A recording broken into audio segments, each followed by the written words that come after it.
Sun travels வடமாகாணத்தில் சட்டப்பூர்வமான அனுமதியுடன் இயங்குகின்ற visa consultant and ticket agent. உங்கள் பெறுமதியான கடவுச்சீட்டுகள் ஆவணங்களுக்கு பாதுகாப்பான அனுமதி பெற்ற நிறுவனம் சன் டிராவல்ஸ்.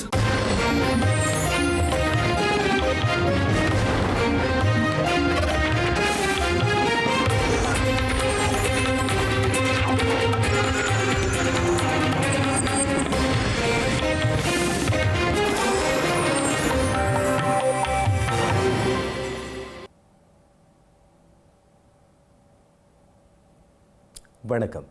இது ஐபிசி தமிழின் பிரதான செய்திகள். முதலில் தலைப்புச் செய்திகள். தையிட்டியில் விகாரி எதிர்ப்பு போராட்டத்தில் பதற்றம். வேலன் சுவாமிகள் உட்பட 5 கைது. ஒண்டான்செட்ரோன் மருந்தின் பரிசோதனையை சர்வதேச ஆய்வகத்தில் நடத்த கோரிக்கை. 4 நிறுவனங்களுக்கு குறித்த மருந்து நிறுவனத்தால் கடிதம் அனுப்பி வைப்போ. மன்னார் இலுப்பைக்கடவை கிராம சேவகர் பொதுமக்கள் சேவையில் அசமந்த போக்கு. பிரதேசவாசிகள் குற்றச்சாட்டு. நிவாரண நிதிகளை பெற்றுக்கொள்ளும் போது அவதானம் வேண்டும் என்கிறார் மத்திய வங்கி ஆளுநர். பொருளாதார நெருக்கடி ஏற்படும் எனவும் எச்சரிக்கை. ஜனாதிபதி செயலகத்திற்கு முன் அமையவுள்ள விசேட உதவி மையம். பண்டிகை காலத்தை முன்னிட்டு நடவடிக்கை. வெனிசுலாவின் 2வது எண்ணெய் தாங்கி கப்பலை கைப்பற்றிய அமெரிக்கா. வெனிசுலாவின் வெளியுறவு அமைச்சர் கண்டனம். தொடர்வது விரிவான செய்திகள்.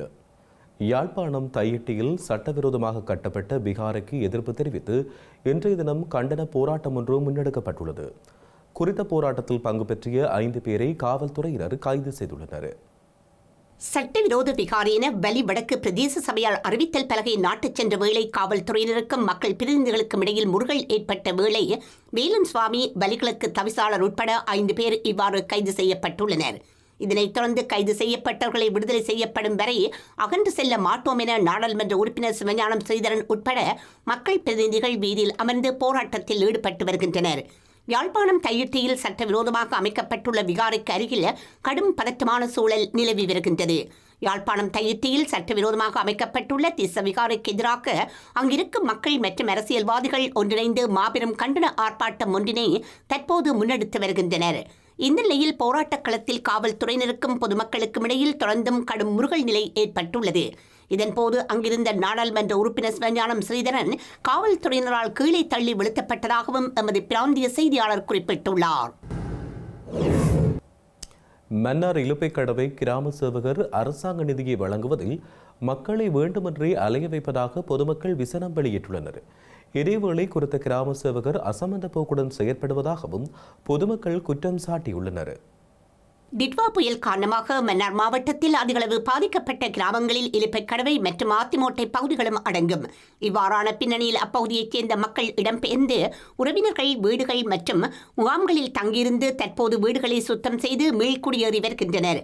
இந்த பகுதிகளில் வெள்ளத்தால் பாதிக்கப்பட்ட மக்கள் அரசாங்கத்தின் முதல் கட்டமான 25,000 ரூபாய் கொடுப்பனவு உட்பட அரசாங்கத்தால் கொடுக்கப்படும் நிவாரணங்களுக்கு பதிவுகளை மேற்கொள்ள செல்கின்ற போது இலுப்பைக்கடவை கிராம சேவகர் திட்டமிட்டு மக்களை அலைக்கழிக்கும் வேலைகளில் ஈடுபடுவதுடன் மக்களை பல்வேறு இடங்களில் கடிதங்களை பெற்று வாருங்கள் என இந்த இடர்கால பகுதிகளிலும் அலைய விடுவதாக அப்பகுதி மக்கள் குற்றம் சுமத்துகின்றனர்.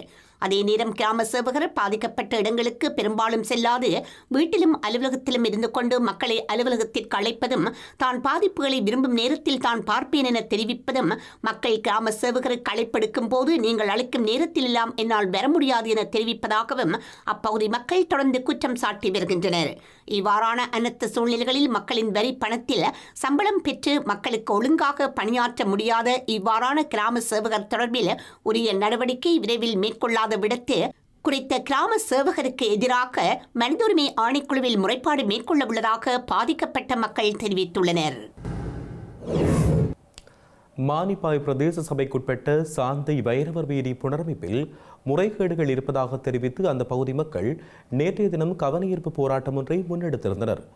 குறித்த விடயம் தொடர்பில் அந்த பகுதி பிரதேச சபை உறுப்பினர் சண்முகம் கிருஷ்ணலிங்கம் இவ்வாறு தெரிவித்தார். எனக்கு பிரதேச சபையால் ஒரு 1 மில்லியன் ஒதுக்கப்பட்டது. அது 100 மீட்டர் அடிப்படையில் ஒதுக்கப்பட்டு அந்த ரோட்டை நான் அது இடம் காட்டி நான் டிஓக்கு காட்டினா இதுதான் ரோட்டு, இதை போடுவோம்னு சொல்லி அவரும் ரோட்டை அளந்து ஓகேன்ட்டு போயிட்டார் சரின்ட்டு. அப்போ அடுத்த சபைக்கு சொல்லிச்சுன்னா ஒரு 30 மீட்டர் போடக்கூடிய அளவுக்கு இருக்குது இந்த காசுக்கு, அதுக்கு ஒரு ரோட்டை காட்டும் போது. அப்போ நான் உண்மையில் நான் ஃபோன் பண்ணி கேட்டேன், இப்படி இருக்குதாம் என்ன செய்யணும் எல்லாரையும் கேட்டேன், இங்கே ஃபோன் பண்ணி தான் கேட்டேன். அவங்க சொன்னாங்க இப்படி கோயில் ஒன்று இருக்குது, ஒரு பெரிய கோயில் இருக்குது, அது அந்த கோயிலில் ஆட்கள் வந்து போடுறது, அதுக்கு வெள்ளங்கள் தண்ணியில் நிற்கிறது, அது அவெல்லாம் போடக்கூடிய அளவுக்கு இருக்கும் ஐயா, அது இருக்கா, அது அப்படி நாசிமா போட சொல்லுங்க. அப்போ பேரை சொல்லிச்சு, நான் அதை டிவியை கொடுத்தேன். கொடுத்த உடனே டிவியை வந்து ஒரு அளந்து கொண்டு போன பிற்பாடு அது ஓகே ஆச்சு. அது வரைக்கும் எந்த ஒரு பிரச்சனையும் கிளப்பவும் இல்லை, கதைக்கவும் இல்லை. அதுக்கு பிற்பாடு ரோட்டு வந்து ஜனசிங்க, அதாவது விநாயகர் சந்திமன்றத்துக்கு கொடுத்துருக்கு சார்ந்து. கொடுத்த பிற்பாடு அவைக்கு தான் ஃபோம் கொடுத்து அந்த ஃபோம் எடுத்துன்னு வந்து அவை தான் இந்த ரோட்டை தாங்களே செய்திக்கணும். அப்போ செய்த உடனே அப்போ செய்து கொண்டு போக இடையில் வந்து இந்த இடிபாடு போடாமல் இந்த கதங்களில் மட்டும் பெரிய கதங்களில் மட்டும் போட்டது உண்மை. போட்ட உடனே எனக்கு வந்து அங்கேருந்து வந்து 2 பேர் வந்து சொல்லிச்சினோம், இந்த வீட்டுக்காரங்க சொல்லிச்சினோம், ஐயா இப்படி அந்த இடிபாடு போடாமல் கல்லை போட்டுக்கணும்.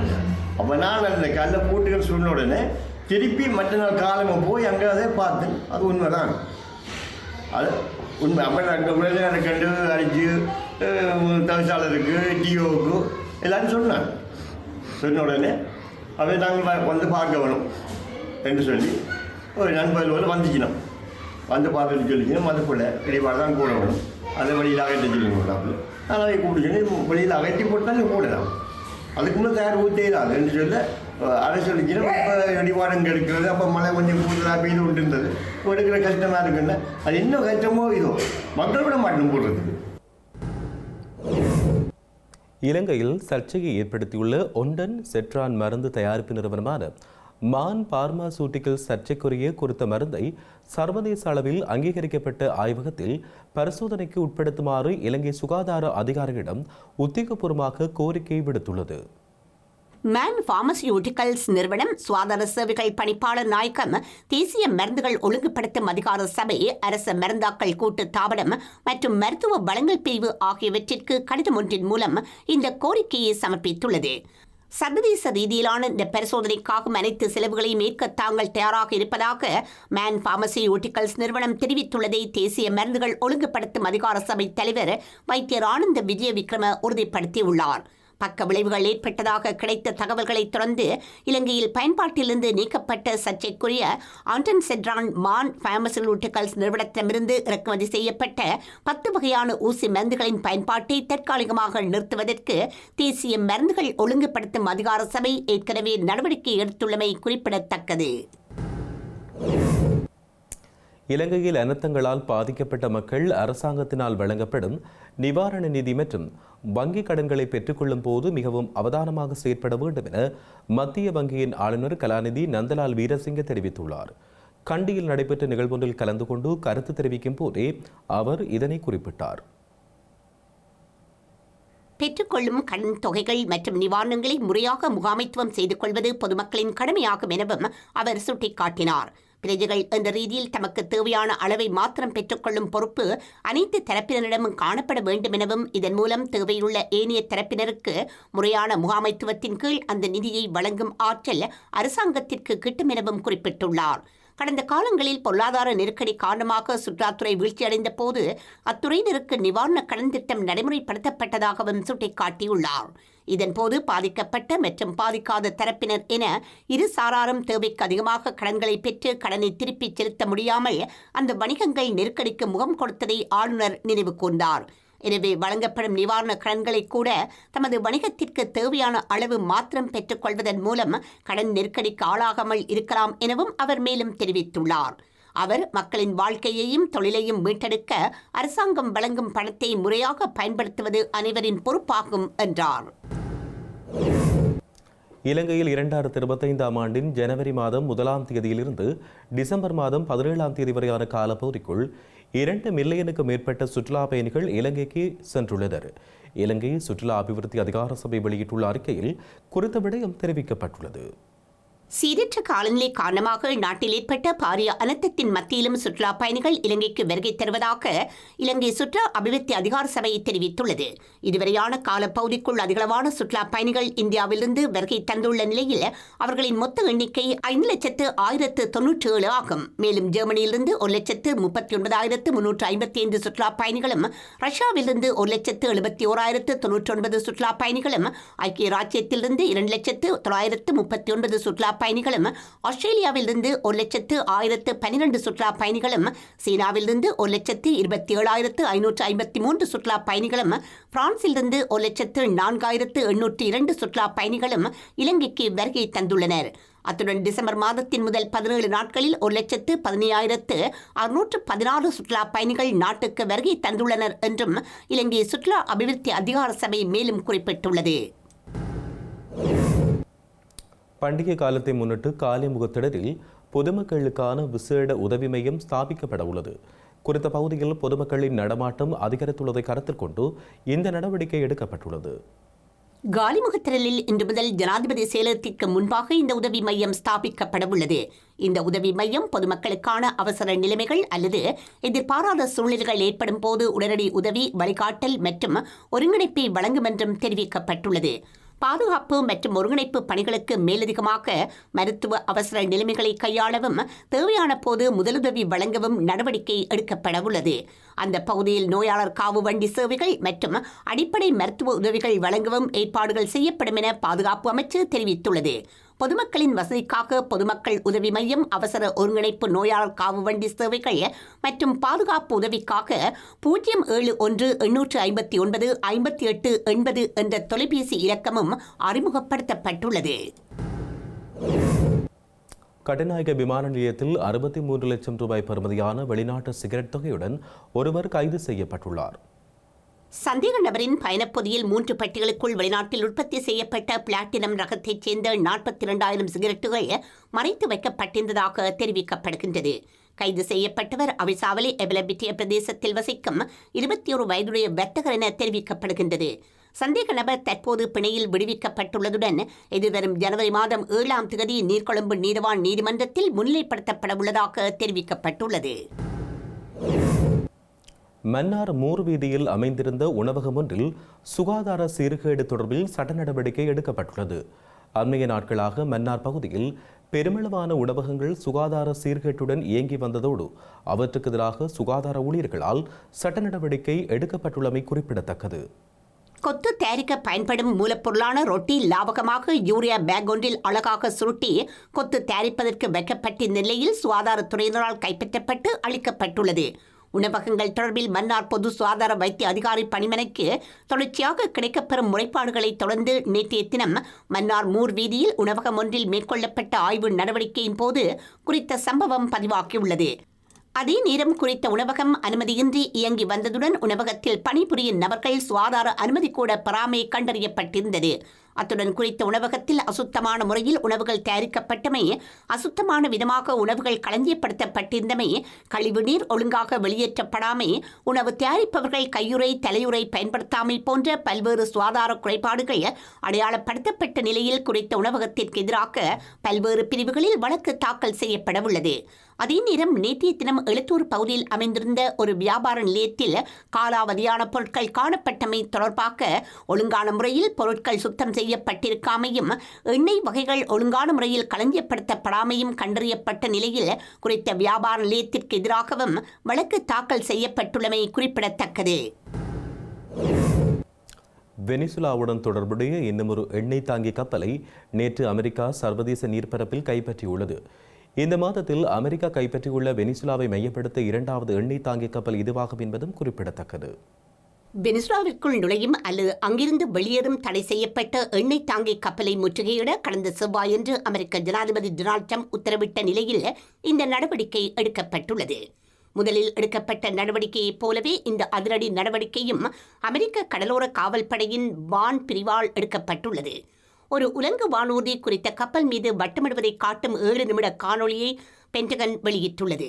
ஆனால் நேற்று அமெரிக்கா கைப்பற்றிய இந்த எண்ணெய் தாங்கி கப்பல் அமெரிக்க தடைகளின் கீழ் இல்லை என தெரிகின்றது.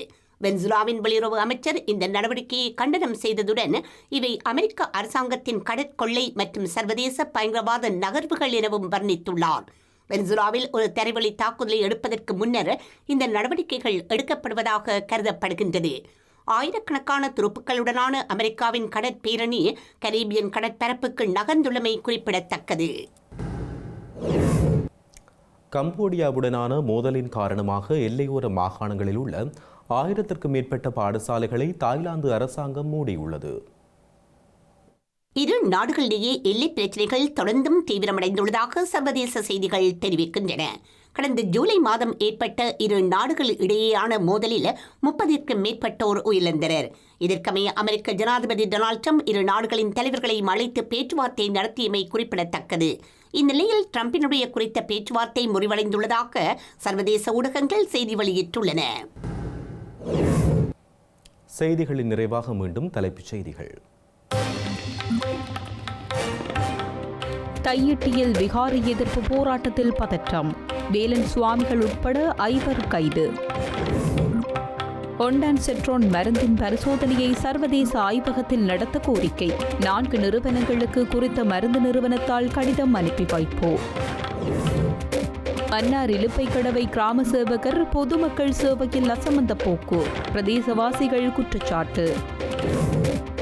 நிவாரண நிதிகளை பெற்றுக்கொள்ளும் போது அவதானம் வேண்டும் என்கிறார் மத்திய வங்கி ஆளுநர். பொருளாதார நெருக்கடி ஏற்படும் எனவும் எச்சரிக்கை. ஜனாதிபதி செயலகத்திற்கு முன் அமையவுள்ள விசேட உதவி மையம் பண்டிகை காலத்தை முன்னிட்டு நடவடிக்கை. வெனிசுலாவின் 2வது எண்ணெய் தாங்கி கப்பலை கைப்பற்றிய அமெரிக்கா.